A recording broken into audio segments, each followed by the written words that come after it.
Hello everyone, I am Parthiban. Welcome you to SAP Views. இன்னைக்கு date 4/2/2025. இந்த வீடியோவை afternoon ஒரு 2 o'clock ரெக்கார்ட் பண்ணிகிட்ருக்கிறேன். இப்போ இந்த வீடியோவில் நீட் யூஜி 2025 நம்ம வந்து question paper, medium of the question பேப்பரையும் எக்ஸாம் சென்டரையும் எப்படி நம்ம செலக்ட் பண்ணணும் அப்படிங்கிறத பற்றி இந்த வீடியோவில் டீட்டெயில்டாக பார்க்க போகிறோம். அதுக்கு முன்னாடி ஒரு ஸ்ட்ராங்காக ஒரு டிஸ்க்ளைமர் கொடுத்துடலாம். இதில் நம்ம சொல்லக்கூடிய கண்டென்ட் எல்லாமே 2024 இன்ஃபர்மேஷன் புல்லட்டின்லேருந்து எடுக்கப்பட்டது. 2025 இன்ஃபர்மேஷன் புல்லட்டினில் ஏதாவது உங்களுக்கு மாற்றங்கள் இருந்தால் அதை வந்து இன்ஃபர்மேஷன் புல்லட்டின் ரிலீஸ் பண்ணினதுக்கப்புறம் என்னென்ன மாற்றங்கள் இருக்குதோ அதை வந்து நீ வரக்கூடிய வீடியோவில் நம்ம போஸ்ட் பண்ணிடுவோம். அதனால் இப்போதைக்கு நம்ம 2024 இன்ஃபர்மேஷன் புல்லட்டின் பிரகாரம் இந்த வீடியோவை மேக் பண்ணியிருக்கிறோம். இதில் ஏதாவது சேஞ்சஸ் இருந்ததுன்னா திரும்பவும் நம்ம இன்னொரு வீடியோ லேட்டஸ்ட்டாக போஸ்ட் பண்ணிடுவோம். ஓகே, இது வரைக்கும் இந்த வீடியோவை நீங்கள் லைக் பண்ணாமல் பார்த்துட்டு இருக்கிறீங்கன்னா மறக்காமல் லைக் பண்ணிட்டு பாருங்கள்.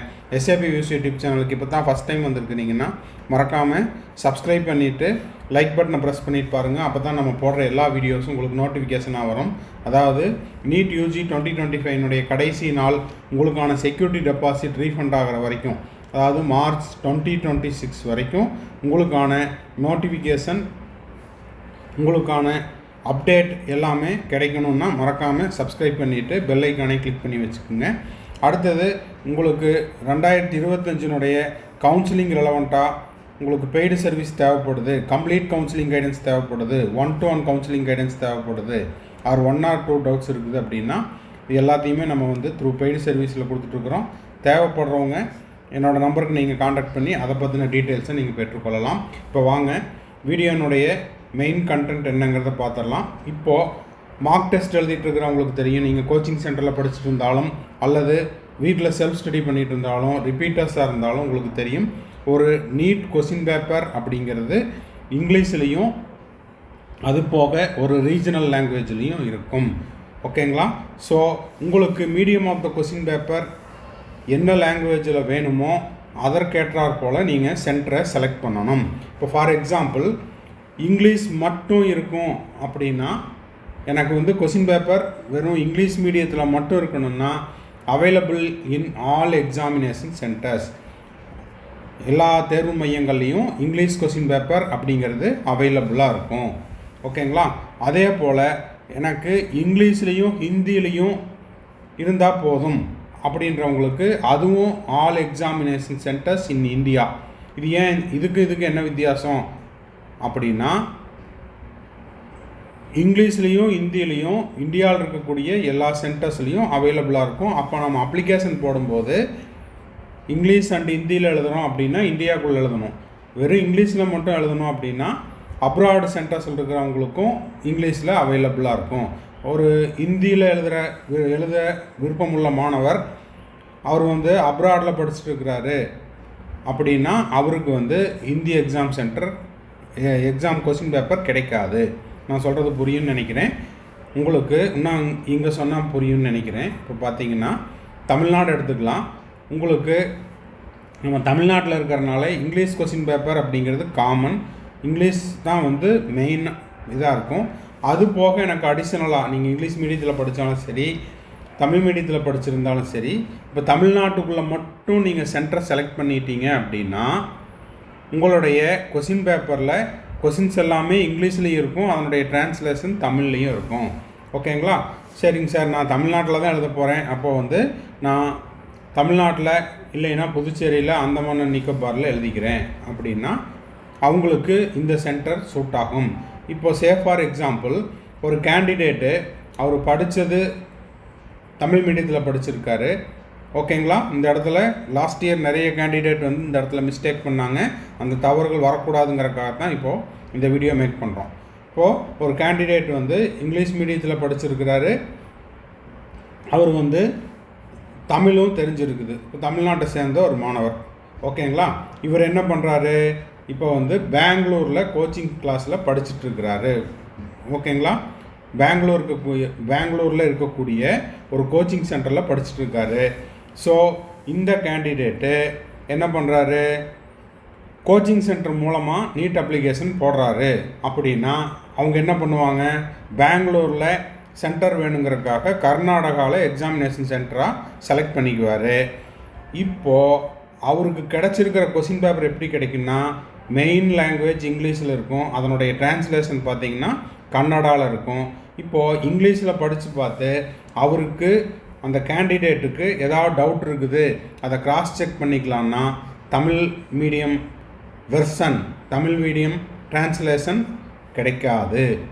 புரியுதுங்களா சொல்கிறது? அப்போது நீங்கள் வந்து தமிழ்நாட்டை சேர்ந்த மாணவராக இருக்கிறீங்க, வேறொரு கோச்சிங் சென்டரில் வேறு மாநிலத்தில் படிச்சுட்ருக்கிறீங்க, ஓகேங்களா, தமிழ்நாட்டை தவிர பிற மாநிலத்தில் நீங்கள் படிச்சுட்ருக்கிறீங்க அப்படின்னா நீங்கள் என்ன பண்ணுறீங்க, கோச்சிங் சென்டர் உங்களுக்கு அப்ளை பண்ணி கொடுத்தாலும் நீங்கள் வந்து தமிழ்நாட்டில் வந்து டெஸ்ட் எழுதிட்டு போங்க. புரியுதுங்களா? அதாவது எக்ஸாம் எழுதுறதுக்கு தமிழ்நாட்டுக்கு சென்டரை செலக்ட் பண்ணிங்கன்னா தான் உங்களுக்கு மெயின் கொஷின் பேப்பர் இங்கிலீஷில் இருக்கும், அதனுடைய டிரான்ஸ்லேஷன் தமிழில் இருக்கும். இதே கேஸ் தான் ஆந்திராவில் ஒரு கேண்டிடேட் வந்து நீட் கோச்சிங் சென்டரில் படிச்சுட்ருக்காரு. அவர் தமிழ்நாட்டை சேர்ந்த மாணவர், அவருடைய மெயின் கொஷின் பேப்பர் இங்கிலீஷில் இருக்கும். இப்போ இதில் இருக்கக்கூடிய சந்தேகத்தை அவர் தமிழ்நாட்டில் நேட்டிவாக இருக்குது, ஆனால் படிச்சுட்ருக்கிறது ஆந்திராவில் இருக்கிற ஒரு கோச்சிங் சென்டரில் படிக்கிறாரு. இந்த கொஷின் பேப்பரை அவர் டிரான்ஸ்லேஷன் பண்ணி பார்க்கணுன்னா அதனுடைய தமிழ் மீடியம் வெர்ஷன் கிடைக்காது. எங்கே கிடைக்காது?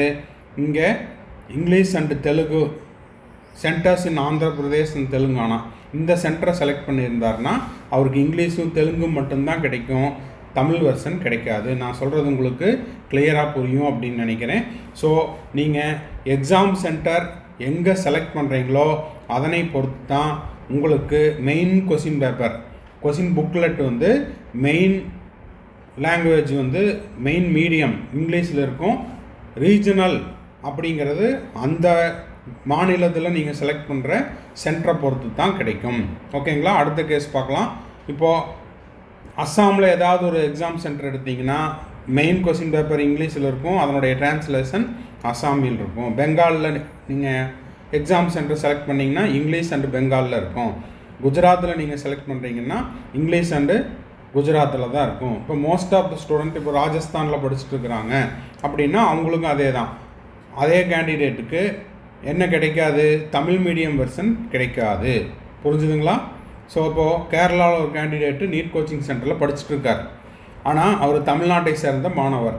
இப்போ அவருக்கு இங்கிலீஷில் இருக்கிற கொஷின் பேப்பரில் ஏதாவது சந்தேகம் வருது, தமிழில் டிரான்ஸ்லேஷனை பார்க்கணும் அப்படின்னா அவர் கேரளாவில் இருக்கக்கூடிய ஏதாவது சென்டரை செலக்ட் பண்ணியிருந்தாருன்னா அவருனால என்ன பண்ண முடியாது? இங்கிலீஷ் அண்டு தமிழ் கொஷின் பேப்பரை வாங்க முடியாது, இங்கிலீஷ் அண்டு மலையாளமில் தான் கிடைக்கும். அதனால் கோச்சிங் சென்டர் மூலமாக தேர்வு எழுதக்கூடிய மாணவர்கள் சென்டரை செலக்ட் பண்ணும்போது, அதே மாதிரி மீடியம் ஆஃப் த கொஷின் பேப்பரை செலக்ட் பண்ணும்போது இங்கிலீஷ் அண்டு தமிழ்னு வாங்கினீங்கன்னா நேராக அங்கேருந்து பஸ்ஸோ ட்ரெயினோ ஃப்ளைட்டோ பிடிச்சி நேராக வந்து தமிழ்நாட்டில் சென்டரை வாங்கி டெஸ்ட் எழுதிக்கிங்க. ஓகேங்களா? இது வந்து 2024 ப்ராஸ்பெக்டஸில் இப்படி தான் இருக்குது. 2025 இது ஏதாவது மாற்றம் இருந்தது அப்படின்னா அதை பற்றின அப்டேட் நான் உங்களுக்கு கொடுத்துட்றேன். இப்போ பாருங்கள், the option of the language for question paper should be exercised while filling up the application form. அப்போ நீங்கள் அப்ளிகேஷன் ஃபார்மை ஃபில்அப் பண்ணும்போது நீங்கள் என்ன கொடுக்குறீங்களோ அதுதான் இறுதியானது. Online and it cannot be changed later stage. இப்போ நான் தவறாக போட்டுட்டேன், நான் வந்து பெங்களூரை செலக்ட் பண்ணேன், ஆனால் நான் தமிழ்நாடு மாணவர், எனக்கு வந்து கொஷின் பேப்பர் இங்கிலீஷ்லேயும் தமிழ்லேயும் வேணும் அப்படின்னு எக்ஸாம் சென்டரில் போய் கேட்டாலோ, இல்லை என்டிஏவில் எனக்கு திரும்பவும் சென்டரை சேஞ்ச் பண்ணி கொடுங்க அப்படின்னு அட்மிட் கார்டு ரிலீஸ் பண்ணும்போது கேட்டாலோ இதை வந்து மாற்ற முடியாது அப்படின்னு கொடுத்துருக்காங்க.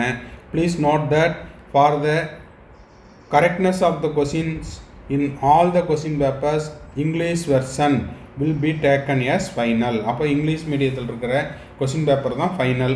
அதில் உங்களுக்கு எந்த ரீஜனல் லாங்குவேஜில் நீங்கள் எந்த மாநிலத்தில் உங்களுக்கு வந்து டிரான்ஸ்லேஷன் வேணுமோ, உங்களுக்கு எந்த லாங்குவேஜ் அடிஷ்னலாக நல்லா தெரியுமோ அந்த சென்டரை செலக்ட் பண்ணிக்கோங்க அப்படிங்கிறக்காகத்தான் இந்த வீடியோவை நம்ம போஸ்ட் பண்ணியிருக்கிறோம். ஓகேங்களா? ஸோ வீடியோவை முடிக்கிறதுக்கு முன்னாடி நேற்று ஒரு வீடியோ போஸ்ட் பண்ணியிருந்தோம். அந்த வீடியோவில் documents required for NEET exam என்னென்ன அப்படிங்கிறத இங்கே கொடுத்துருந்தேன். அதையும் நீங்கள் ஒன்ஸ் பார்த்துக்குங்க. வேணுன்னா ஸ்க்ரீன்ஷாட் எடுத்துக்கோங்க. இதை பற்றி டீட்டெயில்டாக 2-3 வீடியோவில் போஸ்ட் பண்ணியாச்சு. இது செகண்ட் ஸ்க்ரீன்ஷாட், இதையும் எடுத்துக்கலாம். இது தேர்டு, இதையும் எடுத்துக்கோங்க. இது எல்லாமே டாக்குமெண்ட்ஸ் ரெக்வயர்டு ஃபார் நீட் 2025. அடுத்தது இது வரைக்கும் நீட் யூஜி 2025 தொடர்பாக நம்ம வந்து நிறைய வீடியோஸ் போஸ்ட் பண்ணிகிட்ருக்குறோம். எல்லாத்தையுமே ஒன்ஸ் பார்த்துருங்க. 2025க்கு நீங்கள் செல்ஃப் ஸ்டடி பண்ணிகிட்ருக்கிற மாணவர்களாக இருந்தால் நம்ம வந்து ஆன்லைன் டெஸ்ட் சீரீஸ் கண்டக்ட் பண்ணிகிட்ருக்குறோம். இது ஸ்டார்டட் ஃப்ரம் 1 டிசம்பர் 2024. இது வரைக்கும் கிட்டத்தட்ட ஒரு 25 டெஸ்ட் அப்லோட் பண்ணிட்டோம். இந்த 35ங்கிறது மினிமம் நம்பர் தான். இதுக்கு அதிகமாக தான் நம்ம டெஸ்ட் கண்டக்ட் பண்ணுறதுக்கு பிளான் பண்ணிகிட்ருக்குறோம். தேவைப்படுறவங்க 3000 ருபீஸ் இதுக்கான சார்ஜை பே பண்ணிவிட்டு உங்களுக்கான யூசர் ஐடி பாஸ்வேர்டை வாங்கிட்டு நீங்கள் டெஸ்ட் எழுதிக்கலாம்.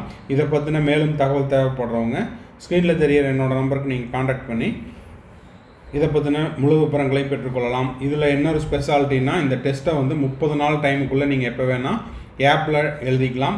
அவுட் ஆஃப் 720க்கு நீங்கள் என்ன ஸ்கோர் வாங்கியிருக்கிறீங்க அப்படிங்கிற ஸ்கோர் கார்டு உங்களுக்கு உடனே கொடுத்துருவோம்.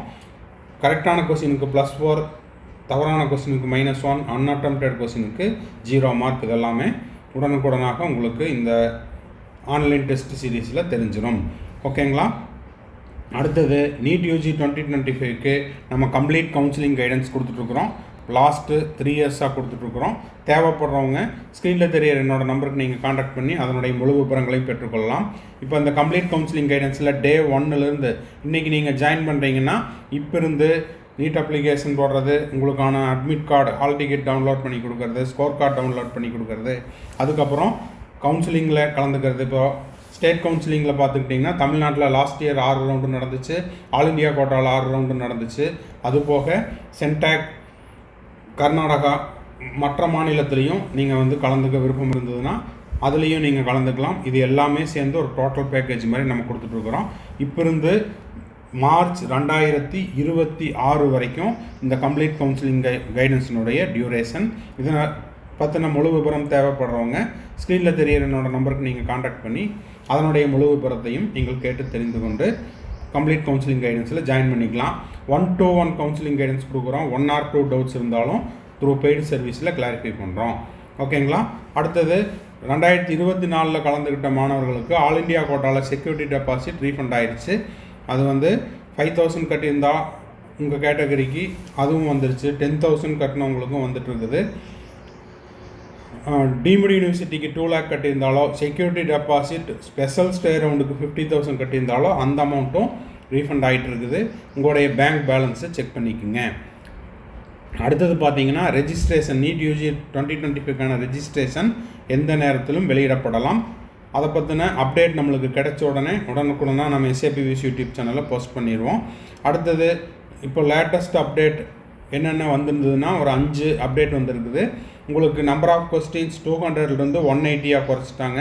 அதே போல் 200 மினிட்ஸ்லேருந்து 180 மினிட்ஸாக குறைச்சிருக்கிறாங்க. இதெல்லாம் ஏன் இப்போ சொல்கிறோம் அப்படின்னா, ஒவ்வொரு வீடியோலையும் சொல்லிகிட்டு இருக்கிற காரணம், லேட்டாக நம்ம சேனலை பார்த்துட்டு இருக்கிறவங்க இல்லைன்னா அந்த வீடியோவை பார்க்க மறந்தவங்களுக்கு இந்த தகவல்களெல்லாம் உபயோகமாக இருக்கட்டும் அப்படிங்கிறதுக்காக. அடுத்தது பார்த்திங்கன்னா உங்களுக்கு கர்நாடகாவுக்கான ரெஜிஸ்ட்ரேஷன் ப்ராசஸ் ஸ்டார்ட் ஆகிடுச்சு. Karnataka entrance examination, common entrance examination 23 ஜனவரியிலிருந்து 21 பிப்ரவரி வரைக்கும் டைமு. தேவைப்படுறவங்க அப்ளை பண்ணிக்கலாம். அடுத்தது Appar card is not mandatory அப்படின்னு சொல்லியிருக்காங்க. ஸோ அப்பார் கார்டை பற்றி நீங்கள் எதுவும் வரி பண்ணிக்க வேண்டியதில்லை. அதே போல் நீட் யூஜி 2025க்கு நம்ம வந்து சாம்பிள் அப்ளிகேஷன் எப்படி ஃபில்லப் பண்ணணும் அப்படிங்கிறது ஒரு வீடியோவும் போஸ்ட் பண்ணியிருக்கிறோம். பார்க்காதவங்க அதையும் பார்த்துக்கொள்ளலாம். போஸ்ட் கார்டு சைஸ் ஃபோட்டோ என்னென்ன டாக்குமெண்ட் வேணுங்கிறத கொடுத்துருந்தோம். போஸ்ட் கார்டு சைஸ் ஃபோட்டோவும் பாஸ்போர்ட் சைஸ் ஃபோட்டோவும் நோட்டிஃபிகேஷன் வந்த பிறகு போய் எடுங்க. ஏன்னா அதில் வந்து உங்களுடைய மாணவர்களுடைய பெயர் மற்றும் எந்த தேதியில் நீங்கள் ஃபோட்டோ எடுத்தீங்க அப்படிங்கிற தகவல்களெல்லாம் அதில் கொடுக்கணும். அது வந்து இந்த டேட் ஆஃப் டேக்கிங் ஃபோட்டோகிராஃப் அப்படிங்கிறது ஆஃப்டர் த நோட்டிஃபிகேஷன் எடுத்ததுன்னா அவங்க கொடுத்துருக்கிற அந்த டேர்ம்ஸ் அண்ட் கண்டிஷனுக்கு அப்ளை ஆகும். இல்லை இப்போ நீங்கள் ஜேஇக்கு எடுத்துருக்கிறீங்க அப்படின்னாலுமே அந்த ஃபோட்டோவில் போயிட்டு நீங்கள் டேட்டு டைம் மட்டும் ஆஃப்டர் த நோட்டிஃபிகேஷன் வர்ற மாதிரி டேட்டையும் டைமையும் டேட்டும் நேமும் போட்டுக்குங்க. ஓகேங்களா? அதே போல் 10 கைவிரல் ரேகையை தயார்படுத்தி வச்சுக்கோங்க, ஸ்கேன் பண்ணி வச்சுக்கோங்க. சிக்னேச்சர் ஆஃப் த கேண்டிடேட்டையும் இதே மாதிரி ஸ்கேன் பண்ணி ரெடியாக வச்சுக்கோங்க. அதாவது 4 KB to 30 KBக்குள்ளே என்னென்ன டாக்குமெண்ட்ஸ் வேணும் அப்படிங்கிறது வீடியோலையும் சொல்லியிருக்கிறேன், இப்போ ஸ்க்ரீன்லேயும் தெரியுது. தேவைப்படுறவங்க இதை ஒரு ஸ்க்ரீன்ஷாட் எடுத்து வச்சுக்கோங்க. அடுத்தது ஃபீஸ் 2024 ஜென்ரல் கேட்டகரிக்கு 1700 ரூபாய், ஜென்ரல் இடபிள்யூஎஸ் ஓபிசி என்சிஎலுக்கு 1600, எஸ்சி எஸ்டி பிடபிள்யூடி கேண்டிடேட்டுக்கு 1000 ரூபாய். அடுத்தது பார்த்தீங்கன்னா ஓசிஐ கேண்டிடேட்டுக்கு அவுட் சைடு இந்தியாவில் இருக்கிறவங்களுக்கு 9500 ரூபாய். இந்த வீடியோ உங்களுக்கு யூஸ்ஃபுல்லாக இருந்துச்சுன்னா மறக்காமல் சப்ஸ்கிரைப் பண்ணுங்கள், லைக் பண்ணுங்கள். தேங்க்ஸ் ஃபார் வாட்சிங். மறுபடியும் அடுத்த வீடியோவில் அடுத்த ஒரு அப்டேட்டோட மீட் பண்ணுறேன். Have a nice day.